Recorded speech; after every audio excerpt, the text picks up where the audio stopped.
네, 세계인의 미래를 새롭게 열어줄 세계인 트렌드입니다. 자, 오늘은요, 기술은 기술인데 생체를 모방한 기술이 있습니다. 이 얘기를 좀 해보려고 하는데요. 자, 여러분, 이게 뭔지 아시겠어요? 또 이상한 거 같은데. 뭐 같으세요? 뭐 유리판이죠. 뭐 조그만 유리판. 간유리 아니에요? 간유리. 같은 거 아니에요? 약간 좀 말랑말랑해 보이는데? 이게 테이프인데요. 네? 예, 그냥 테이프가 투명 아니고, 테이프. 예, 무거운 걸 뭐든지 네. 들어 올릴 수 있는 테이프예요. 그걸로요? 네. 접착력이 그렇게 좋다는 거예요? 네. 못 믿으시겠죠? 자, 김지은 박사님 한번 보여주세요. 소화기관이네요. 합니다. 아, 그 끝에 테이프가 붙어 있는 네, 거죠? 여기 그 아까 말씀하신 테이프가 붙어 있고요. 네. 야, 이거 순간 접착제 아니에요? 우와, 본드 붙여놓은 거 아니세요? 오 그 대단한데. 짧은 테이프 그거죠? 네. 고리를 걸은 거 아닌가? 빈 거 우와. 아닙니까? 빈통? 아니 그런데 여기 붙어갖고 떨어지질 않잖아요. 여기서. 아, 정말 테이프밖에 없는 네. 거예요? 짠. 근데 그게 그 소화기가 무거워요? 안 네, 무거울 것 같은데요? 제가 한번 재볼게요. 김지은 박사님 너무 가볍게 드시는데요? 이게 지금 4,900g 정도 나니까 한 5kg 정도, 4.9kg 정도? 오, 네. 이렇게 정말 작은 테이프로 네. 4.9kg짜리 소화기를 들 수 있다는 게 참 놀라운데요. 어떤 기술이 숨어 있는 건가요? 그 테이프에는 지금 개코에 아주 잘 붙는 그런 비밀이 숨어져 있습니다. 네. 개코 발바닥을 보시면 이제 가는 털이 굉장히 많은데요. 그 가는 털들이 아무데나 잘 붙게 하는 그런 이제 신기한 기능을 갖게 합니다. 네. 그러니까 이 지금 도마뱀 보면 발바닥이 지금 보이는데 붙어 있잖아요. 여기 딱 붙어 있네요. 예, 되게 뭔가가 하여튼 잔잔하게 좀 붙어 있어요. 저는 여기 뭐 딱풀 붙여놓은 줄 알았어요. 아, 그게 아니었구나. 발바닥 좀 확인해 보세요. 그럴까요? 자, 그럼 우리 개코 도마뱀의 발바닥이 어떤 구조인지. 벽에 딱 붙었어요, 지금. 긴장을 한 모양이에요. 아유, 자, 조심조심. 네, 해치지 않아. 편집장님 무서웠네. 우리 개코가 정영지 씨를 너무 좋아하셔서 여기 한번 붙여볼게요. 예. 예. 자, 너가 갈 곳이 여기야. 자, 딱 달라붙어요. 딱 붙어. 네. 자, 개코도 좀 편안해 보이고요.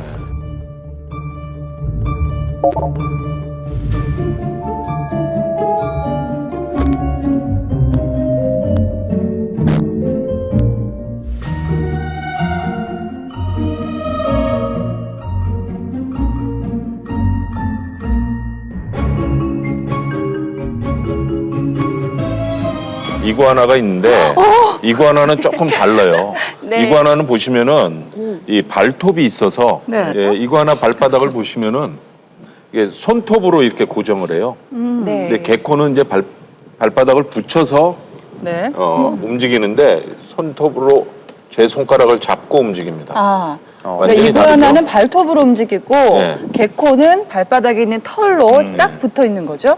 자, 이 개코가 얼마나 이 접착력이 좋은지 또 잘 자신의 몸을 매끈한 데서도 버틸 수 있는지 한번 제가 보여드리겠습니다. 예. 자, 개코야, 너의 힘을 보여줘야 돼. 지금 여기 이제 아주 매끈한 유리판이 있는데 아주 매끈한 벽인데도 마치 등산을 하듯이 네. 아무 어려움 없이 계속 올라가죠?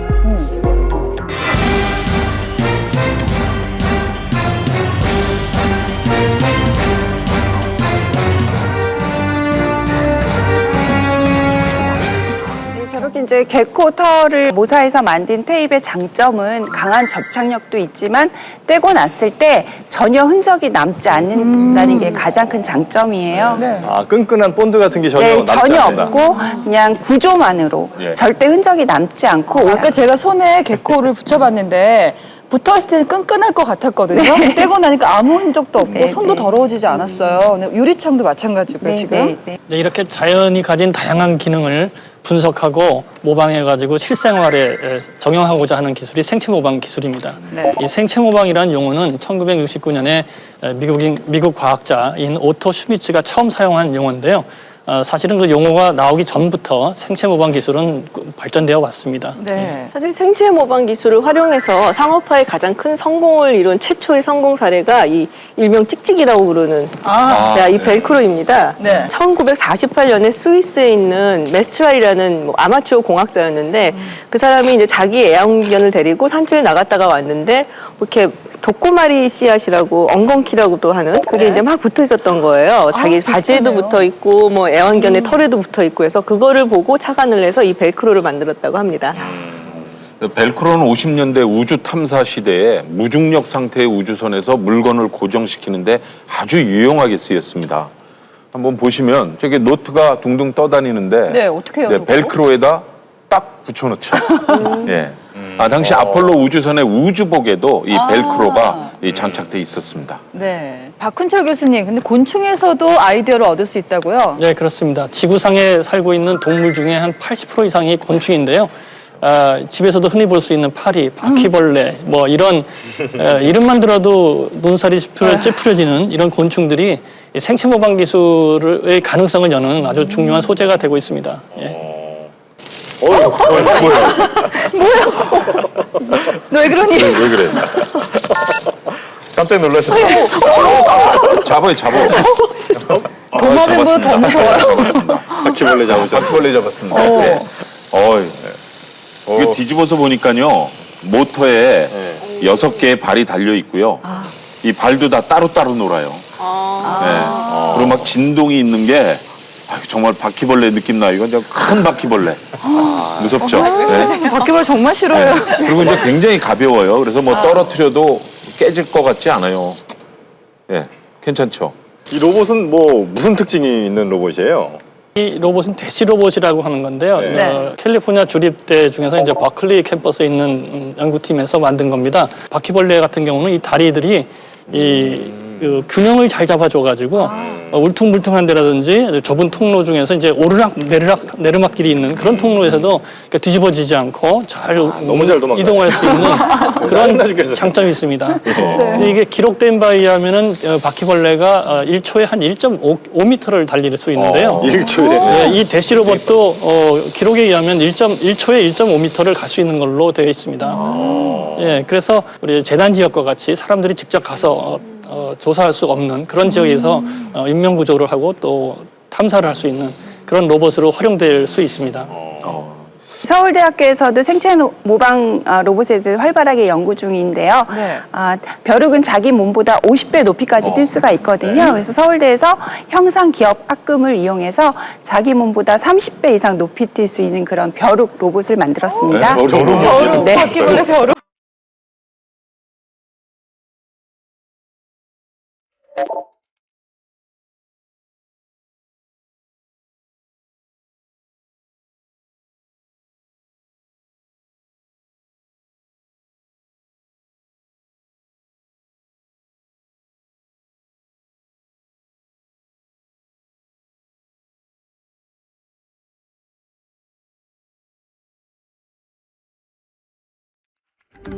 자, 박훈철 교수님도 곤충을 모방해서 로봇을 만드셨죠? 네, 그렇습니다. 이 장수풍뎅이를 모방한 비행체인데요. 네. 저희가 이제 처음에는 장수풍뎅이의 무게가 한 5, 6g 되기 때문에 한 8g 정도 되는 비행체를 만들었습니다.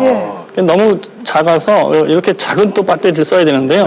지금은 약 16g에서 20g 정도 되는 그 무게를 이기고 비행을 할 수가 있고요. 요 앞뒤에 거는 이제 이 비행을 하다가 넘어지게 되면 여기가 망가지니까 이 좀 보호하고자 했고 또 하나 이 굉장히 예민하거든요. 네. 그래서 좀 운동을 둔화시켜가지고 오히려 둔화시켜서 우리가 자세 제어를 하는 그런 연구를 하는데 도움을 주기 위해서 그렇게 하고 있습니다. 이런 비행체들은 이제 주로 이제 군사적인 목적으로 많이 개발되고 있습니다. 네. 그래서 비밀리에 사람들이 알지 못하게 접근해가지고 우리가 원하는 정보를 얻는다든지 영상을 얻는다든지 대화하는 걸 엿듣는다든지 그런 역할을 하고자 개발되어 왔던 거죠. 오, 나왔어요. 이야. 굉장히. 풍뎅이까지 진짜 휘청이라 빨라. 그러네. 어디 갔어요? 정말 풍뎅이 같아요.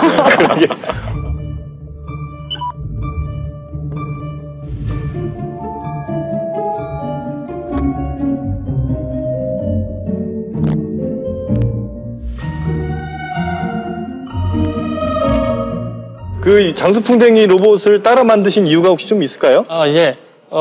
장수풍뎅이는 특별히 이 날개 면적 대비해서 무게가 굉장히 큰 곤충입니다. 그렇죠. 어떻게 보면은 같은 날개 크기 가지고 네. 큰 무게를 들어 올릴 수 있다는 장점이 있죠. 처음에는 이제 이 무게가 가벼워도 되는 이런 그 전자장비 없는 비행체를 만들었지만은 궁극적으로는 이제 이런 것들을 넣어야 되기 때문에 네. 처음부터 처음부터 무게를 많이 들어 올릴 수 있는 그런 곤충을 택해서 연구하게 된 것입니다. 지금 뭐 저희 그 드론 같은 경우도 지금 많이 상용화까지 좀 와 있는 단계고 뭐 헬리콥터도 있고 여러 가지 날아다니는 것들이 많은데 맞아요. 굳이 왜 곤충을 따라서 만들었을까? 이것도 네. 좀 궁금하거든요. 그래서 어떤 지역을 탐사하기 위해서는 이 제자리 비행을 하는 능력이 굉장히 중요한데요. 제자리 비행을 해야 이제 원하는 곳에 이 영상도 보낼 수 있고 그런 거죠.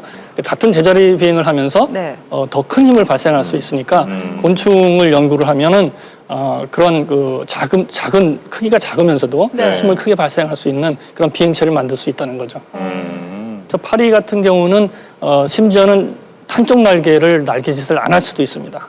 그렇기 때문에 우리가 파리를 잡기가 어려운 건데요. 우리가 그걸 모방하게 되면은 우리가 이제 급격히 기동하는 그런 특수한 기동을 할 수 있는 비행체도 개발할 수가 있을 겁니다. 파리 같은 거 보면 진짜 자기가 어디로 날고 싶은지도 모를 만큼 자기가 어디를 나는지 모르는 것처럼 그러니까요. 방향을 막 급선회를 하는데 그게 만약에 곤충 로봇이 만들어진다면 그런 것도 가능해진다는 말씀이신가요? 그렇죠.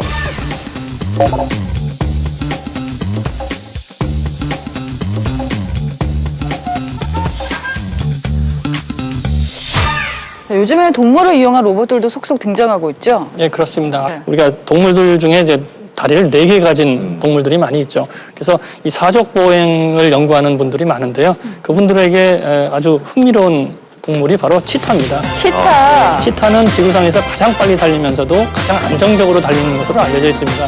그래서 이렇게 달리는 로봇을 개발하는 분들한테는 굉장히 좋은 모델이 되고 있습니다. 진짜 치타 예. 같아요. 어머. 머리는 어디 갖고 있나요?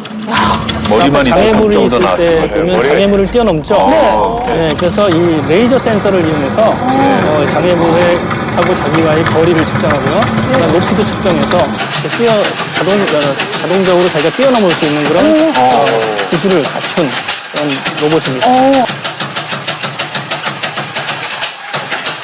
그런데 두 발로 달리는 동물도 있잖아요. 왜 없겠습니까? 네. 미국의 샌프란시스코에 시모아라는 사람이 만든 이 부츠가 있어요. 타조 신발이에요. 타조? 예. 타조의 아킬레스건 부분을 그대로 모방해서 만든 이 부츠인데요. 인간도 이 부츠를 신게 되면 시속 40km 이상 달릴 수가 있습니다.